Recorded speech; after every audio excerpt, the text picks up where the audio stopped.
on a deux principes, je crois, qui animent nos préoccupations. Le premier, c'est qu'on mette un terme à la baisse de nos ressources. Comment? On en débattra.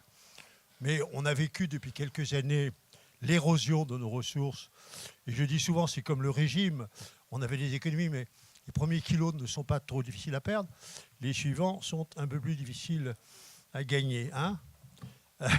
Et deuxièmement, que l'État arrête de prendre des décisions à charge des collectivités locales.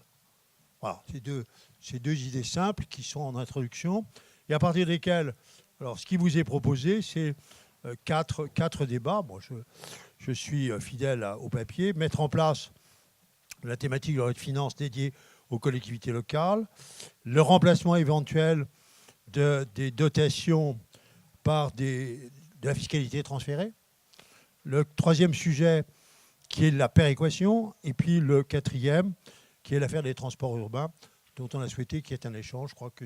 Et je vais citer l'exemple de notre métropole qui, l'année dernière, s'est vu multiplier par 4 la contribution, alors qu'en étant prudent, nous avions prévu 2 fois.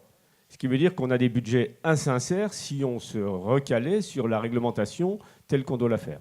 Donc ça, c'est quelque chose d'insupportable d'un point de vue comptable. Deuxième remarque, on décide du pouvoir de taux pour la revalorisation des bases le 28 ou le 29 décembre et on ne pose pas la question aux collectivités. C'est vraiment quelque chose d'arbitraire. Et s'il y avait un échange sur ce niveau-là, on pourrait peut-être dire on vous donne des charges supplémentaires, on vous enlève éventuellement des recettes, mais on pourrait jouer sur le taux pour vous permettre, je vais te repasser le micro, pour permettre simplement d'avoir des recettes qui soient conformes à ce qu'on pourrait attendre. D'abord, on vient d'avoir une belle leçon de choses sur la fiscalité locale et d'avoir de talentueux interprètes qui nous ont bien expliqué les choses, parce que d'abord c'est compliqué, et faire de la démocratie, y compris des conséquences en termes de vote à partir de choses compliquées, c'est toujours délicat. Moi je me suis toujours battu tout au long de ma vie publique pour le renforcement des droits du Parlement.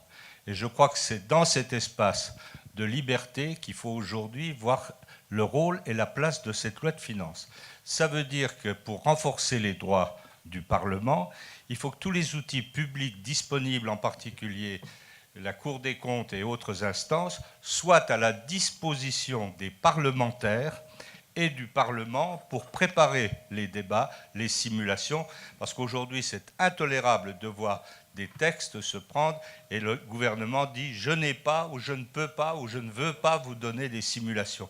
C'est un problème de respect du Parlement. Et sous cet angle-là, c'est une très bonne chose. Qu'y a-t-il de similaire ou d'identique entre telle collectivité qui est classée dans les communes ultra-sensibles avec énormément de difficultés à gérer et d'autres qui ont la chance d'être mieux dotées en potentiel fiscal, etc., etc. Donc on ne peut pas avoir de côté uniforme de décision, on peut avoir un objectif, et on peut avoir après une contractualisation locale. Moi, ça, j'y suis. Je pense que c'est comme ça que ça doit arriver à se décliner. Moins il y a d'autonomie, moins il y a de principe du consentement à l'impôt possible et susceptible d'être mis en œuvre. Plus ça va être compliqué, plus l'État va avoir repris, plus on va organiser un nuage de brouillard, moins on pourra appliquer le principe du consentement à l'impôt qui est à la base de la démocratie.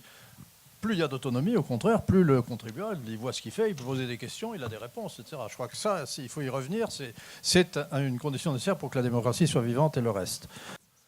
Pour s'expliquer un peu, moi je le vois au niveau de la métropole, entre les 19 maires, alors que les sujets étaient tabous.